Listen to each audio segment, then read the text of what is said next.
from one of my colleagues over here, from external people as well, up in the mountains and various other places. So bear with us on that one. Without any further ado, let me go now to President Coventry for your opening remarks. Thank you, Mark, and hi everybody. Nice to see some familiar faces. Very warm welcome to Milano. We're very excited to finally be here. We've had a great week. We were warmly welcomed by the city and a visit with the mayor, Mayor Sala. We had and spent some time with the president of the Lombardy region, President Fontana. We had our executive board meeting, which went really well yesterday, getting ready for the IOC session in the coming days. And we got to be in this room, actually, I think it was, with our volunteers. And that was really, really cool. It was a fun afternoon spent with them and getting to hear their excitement about the games. We've had, obviously, our daily coordination commissions with the Milano Cortina team. And I need to thank them. Things are running really well. Lots of excitement. Athletes are starting to arrive. Athletes in some of the venues, as I'm sure Christophe and Pierre can give us some more details. But really, things are looking really positive, and we're seeing lots of good things happening around the city and throughout the regions. We are very excited that we have been watching and witnessing the torch relay. That has been going extremely well, and thank you to all of the millions of people that have come out to witness that and to cheer and to create the environment. And now we're looking really forward to the next couple of days as we get closer to the opening ceremony. So with that, Mark, I will pass back to you. Thank you very much. Okay, let's go to Q&A. If you could wait for me to call you and the microphone to come so we don't get too confused. Let's start with Carlos from Reuters. Down the front here, if we could get a microphone over to Carlos. Thank you. Thank you, Madam President. Thank you for your time today. A question on the LA 28 revelations yesterday regarding Casey Wasserman. Did you discuss that at all? And do you consider that to be damaging to the preparations for the Olympic Games 2028? Thank you. Thank you, Carlos. We didn't discuss it yesterday, and I believe Mr. Wasserman has put out his statement, and we have nothing further to add.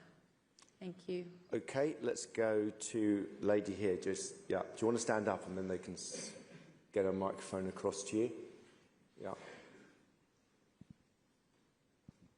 Thank you. Question from CMG CCTV5. So my question is about preparation of Milano 2026. According to the local committees, their report to the IOCB, I'm wondering what is the current process of the preparations? Has it reached 95% or even more? And then my second question is about, this is most spreaded Winter Olympics so far. So have you heard any different voices from the athletes, from the media, stakeholders, or the public? So according to, because with this new model, I think it's difficult to cover all these events. So I'm wondering, are you confident to run it properly with this new model? Thank you. Bye. Thank you. Thank you for the question. I can pass the first one over to Christophe if you want specific stats, but the preparation is going extremely well. The team is working very hard. What's really nice is the Milano Cortina Organizing Committee and ourselves as the IOC and the international federations and all stakeholders are working very well, including actually with the NOCs. And again, the team can give you a bit more specifics if you would like, but we're exactly where we need to be. On the spread, yes, it's a little bit more spread out. As you know, that decision was taken to be adaptable to the new norms, to climate change, etc. But again, the organizing committee have made the best possible opportunities available to all stakeholders to be as successful as they would in any other games. We've not had any challenges so far. We will need to see how the games unfold. Yes, there's a few longer distances from venue to venue, but everyone is very prepared. And this is where, again, I need to thank the organizing committee as well as the IOC and the different department heads that I have here, because the education to all of the stakeholders on the various spreadness of the games has been done, and the buy-in from those stakeholders has been given to us. So I'm very excited about the games. They are going to be in world-class venues in the most iconic, most beautiful places of Italy, and I think the athletes are going to have an absolutely fantastic time. Christophe, anything to add on specific percentages or where we are, or Pierre? President, 98.75%. No, I'm just kidding. We're good to go. You know, the venues look fantastic. We've been up there in the mountains. We've visited all venues in Milano. You'll see. It's really spectacular. I know some of you have probably visited some of the venues, so no need to say more, except maybe the question of dispersion.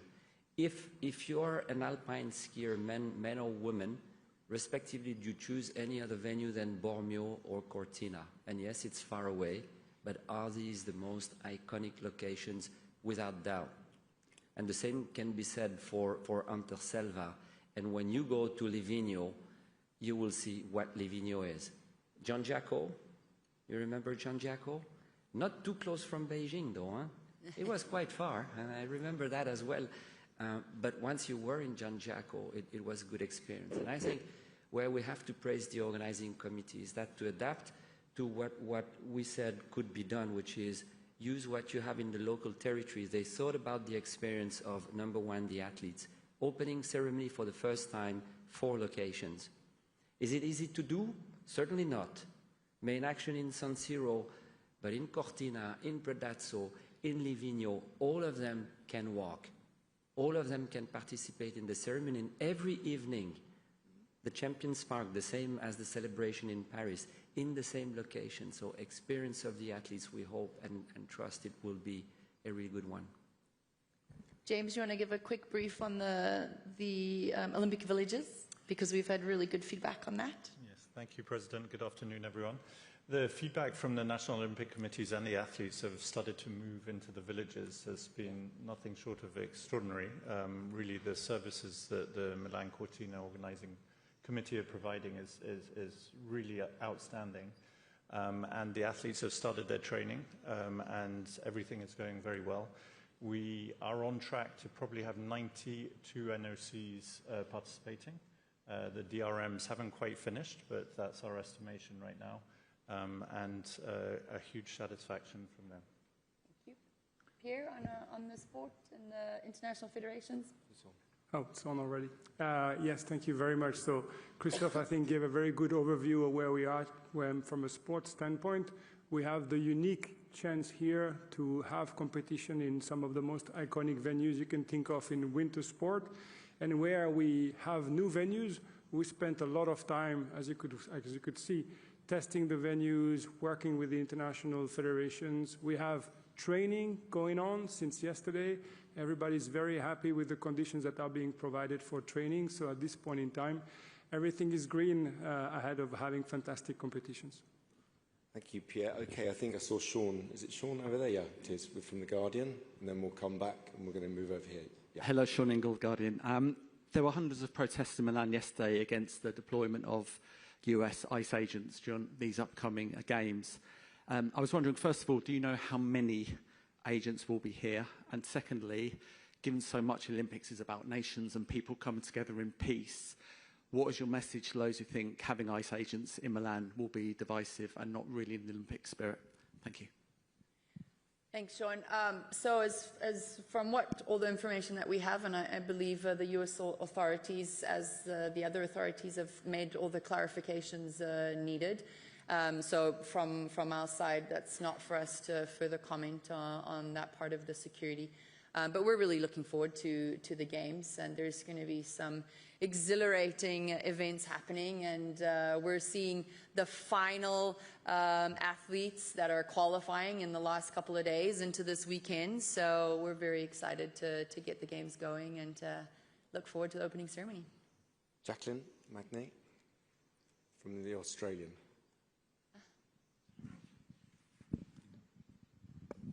Thanks. Hello, Madam President. I'm just wondering, with your executive board, what major decisions you've made and whether there's been a decision about the sports program and when the session may be considering the Brisbane 2032 sports.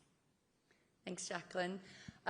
So for this executive board, we really focused on the preparation of the session, as well as getting updates on the different various working groups.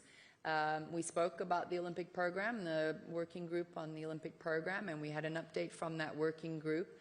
They are working very hard, as you can imagine. There's a lot of information that they're going through, and they were sharing with the board some of the next steps that they're looking at.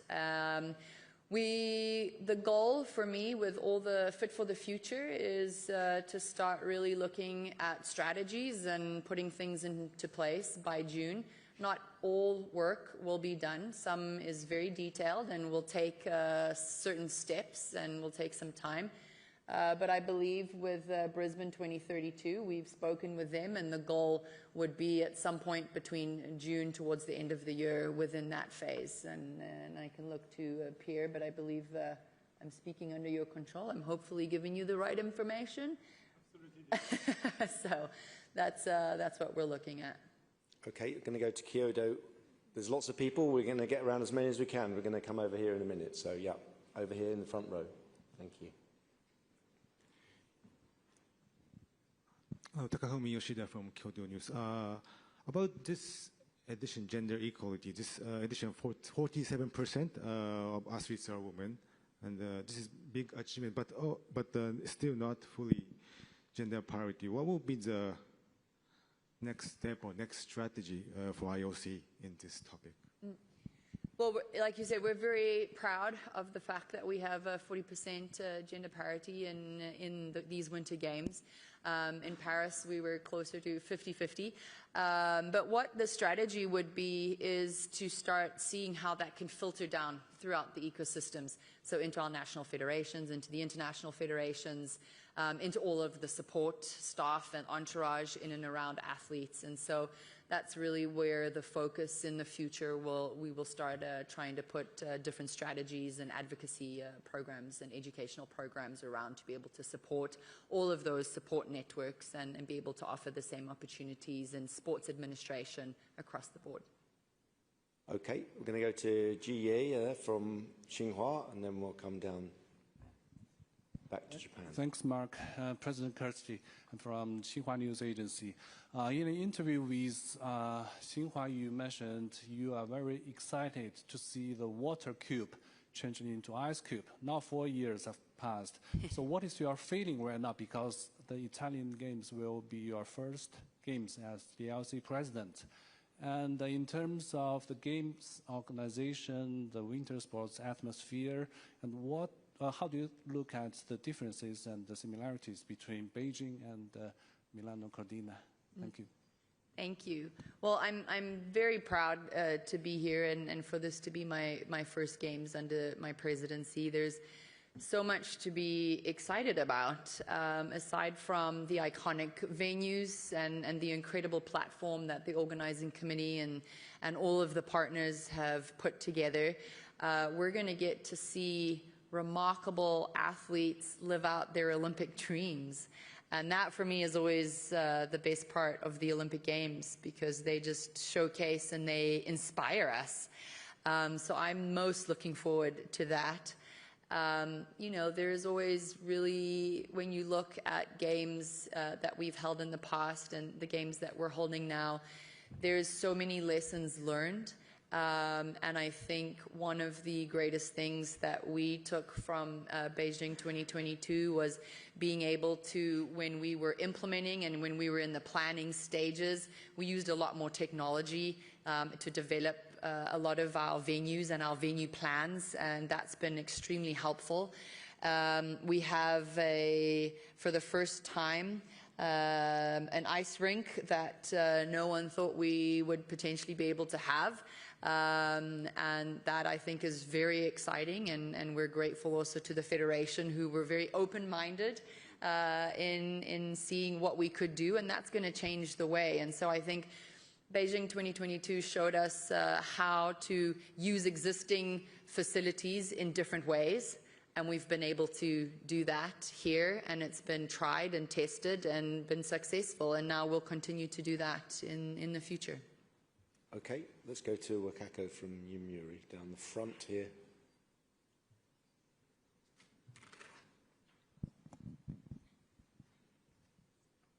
Thank you. Wakako Yuki from Yomiuri Shimbun. Hi, Kirsty.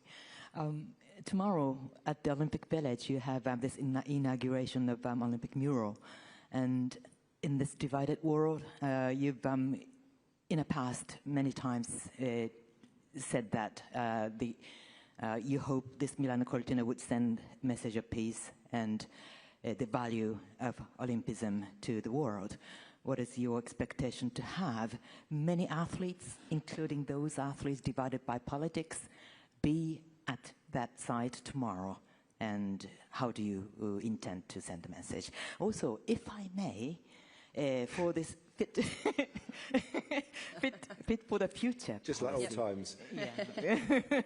As usual. Fit for the future policy. What is the thing that you would like to keep in the face of a lot of changes, flexibility, which is important, but at the same time, what is the value of Olympic Games and Olympism that you would like to keep? Thank you. Thank you. I appreciate that. Yes, so the Executive Board, we have a joint meeting tomorrow with the Athletes Commission, which is something that has been long-standing, and we're very excited to have that tomorrow.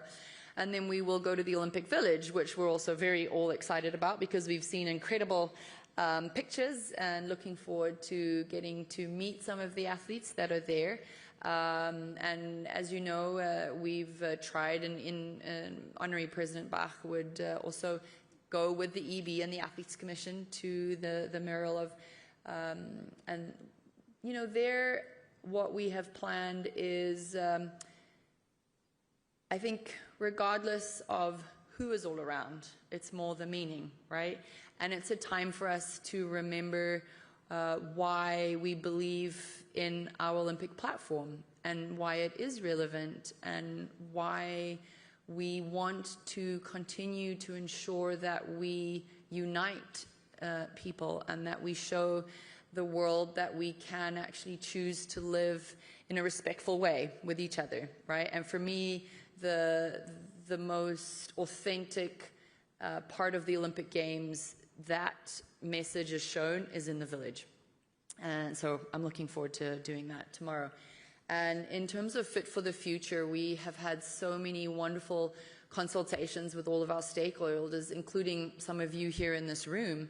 And throughout that message, I think it's very clear that there are certain things that we're doing that we should continue to do. There are other things that we've achieved and we maybe don't need to continue doing. And then there are other parts of our ecosystem that we need to evaluate and evolve. So I'm really looking forward to doing that after Milano Cortina. Obviously, the focus is very much here and the success of these games and what that looks like. But I think from all of the stakeholders, I think it would be very fair to say that they see the value in our Olympic values and what that can mean in today's world. Okay, there were two at the back here, two ladies. Can we get a microphone over here? No, further forward. Where are they? Can I have a microphone? You can come round the aisles if you want. It's easier, probably. Yeah, thank you. Hi, Rachel Axon with Sports Business Journal. Two questions, I guess, for Kirsty or for Christophe. The rotational games in the winter had been a point of discussion that kind of was tabled around the time that Salt Lake City was chosen for 34. How much is that under consideration as part of Fit for the Future? And then for Pierre, Nordic combined remains, you know, back to the issue of gender equity, remains the only one where women are not allowed. What is the status of that, and whether that would be under consideration in future games? Thanks, Rachel. Right now, everything's on the table, and that's what I've sort of asked the working groups. It's also the questions that we've heard from all stakeholders is, are you going to essentially look and have maybe a blank sheet of paper and say, in today's world, what would be the most effective way to do this? And then come back and look at what everyone has said and look at what we do and measure it up, and that's the process that we're in now. So, yeah, I've asked the groups to really dig into everything, because I think it's the time to do that now. And I think if we're going to ask ourselves questions, it shouldn't only be the easy questions or the less complicated questions, but we should look at everything.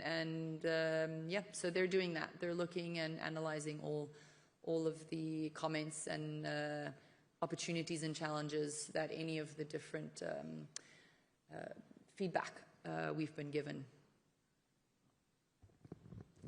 Yes, regarding Nordic Combined, I think we acknowledge the challenges that exist for the discipline, both on the men and the women's side. As you may remember, we were here for the executive board in September, and we communicated back then that we would use all of the information coming out of the Milano Cortina 2026 Games to really inform a decision for 2030. And this is what we intend to do. It will really give us a sense of how has the discipline come forward on the women's side, but also on the men's side between 2022 and 2026.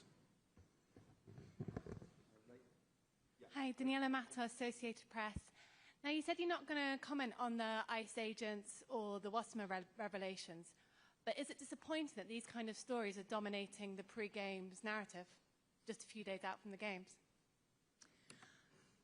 You know, I think anything that is distracting from these games is sad, right? But we've learned over the many years, and I look at these gentlemen next to me, there's always been something that has taken the leading up to the games, whether it has been communities, whether it's been Zika, COVID, there has always been something. But what is keeping my faith alive is that when that opening ceremony happens and those athletes start competing, suddenly the world remembers the magic and the spirit that the games have, and they get to suddenly remember what's actually important, and they get to be inspired. And so we're really looking forward to that. There's quite a few positive stories out there as well if you want, but, you know, do come and see me if you want some. Okay, let's move over here. We're going to take the gentleman there and then two gentlemen in the front. Yeah, gentleman just there.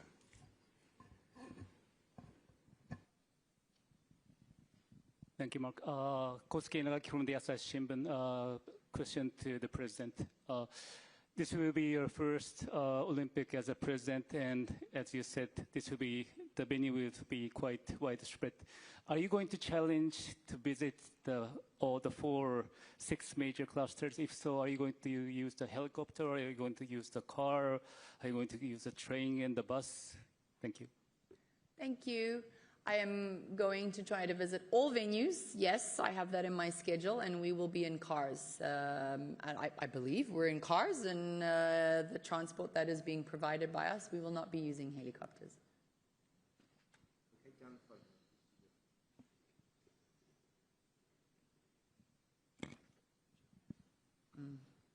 A follow-up on the LA 2028. Have you been in direct contact with Casey Wasserman and for getting sure about his contact with Epstein and Maxwell? Have you spoken with him about this? And the second question, more general, have you taken any steps to check and to clarify if IOC members have been in contact with Mr. Epstein or Mrs. Maxwell? I've not been in contact with Casey. The focus has fully been on Milano Cortina. There's been a number of things that we have been focusing on here. In terms of IOC members, we're obviously watching and monitoring the media, and if we're aware of a few things that have been reported just today, and we need some time to look into it. I literally was given it as we walked in. there are 3 million pages, right? So some sifting. Yes. Yeah, Robert Kemper, German TV, ARD. A question about Russia. There are around 13 athletes, I think, if I'm not mistaken, can compete here at the Milano Cortina Games.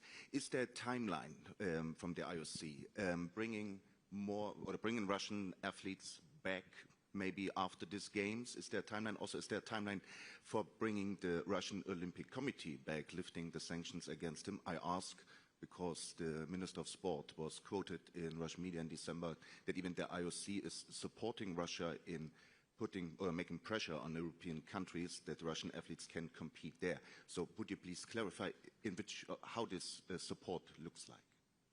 There's no timeline. And as for Milano Cortina, we made it very clear in, I forget which executive board, that we were running the exact same processes as we did for Paris, right here for Milano Cortina.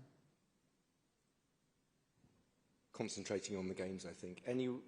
Anyone else? We seem to, can't believe I'm saying this, but yes. Jacqueline wants a second go. Yeah. Question. And Sean wants to say, I shouldn't have said anything. Jacqueline, over to you. This is a rare opportunity. I wanted to know about Milan Cortina's problems with filling the seats for the opening ceremony, whether that's an issue for you. And overall, I'm sure, Christophe, you may have figures on this about how many tickets have been sold and how the budget's going in terms of Milan Cortina. Would you like to give the good news? It's rare I have an opportunity to give good news. Jacqueline, 1.1 point something million tickets sold. This is pretty impressive for Winter Games, right? So it's a really good performance, and for anyone out there looking for tickets, there are still a few, but not so much, so rush. And that's the same for the opening ceremony. It's going to be a full house, that's for sure. It's going to be a full house, which for a stadium that size, San Siro, is a massive venue. So on both accounts, one, full venues, something in Beijing, unfortunately, we didn't have. Of course, COVID protocol this time, full. Is it same as Paris? Yes, probably, which is fantastic. And that means as well, and that's the consequence, that from a budget standpoint, they will meet their targets. So on both accounts, really good news.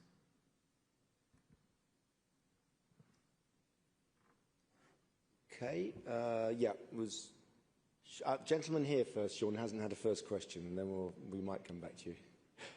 Gentleman just in the centre aisle here. Thank you. Hello, I'm Luca Guazzoni, ANSA. Welcome back to my city, my wonderful city. It's a wonderful city. It's beautiful.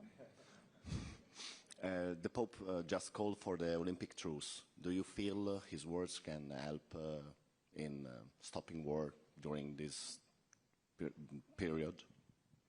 I am just really happy that more and more people are acknowledging the Olympic truce, and the reference from the Pope, I think sends, again, another message to everybody, so I'm grateful for that. Okay, Sean Ingle, part 2. Thank you very much.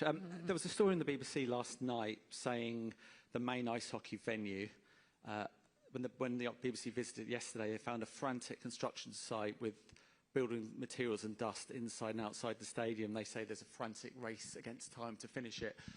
So I just want to be absolutely clear, Christophe. Are you 100% sure everything will be done? I'm sure it will be. And can you tell us the process that you're doing? Is it a 24-hour a day job to get it finished, or when do you think it will be absolutely ready? Okay, so first thing, absolutely certain, yes. And one thing we've been clear about for a number of days now is that you have a number of areas where you'll be very impressed.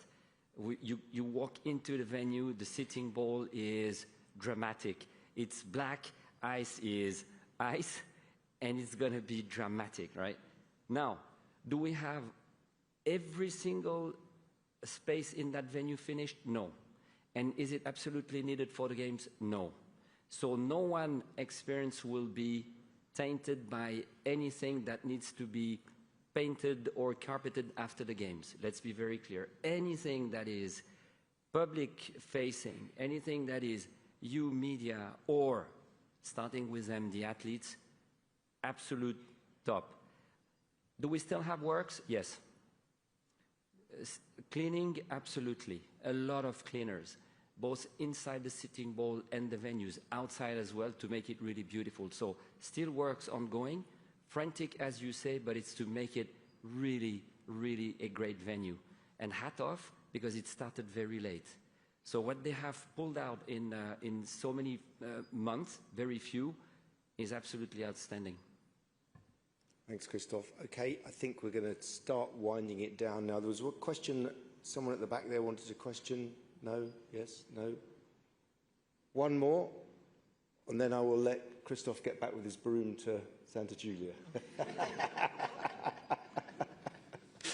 Okay, thank you very much. I think we'll be back in a couple of days, and then obviously we start the regular daily press briefings after that. So thank you very much indeed, and see you soon. Thank you.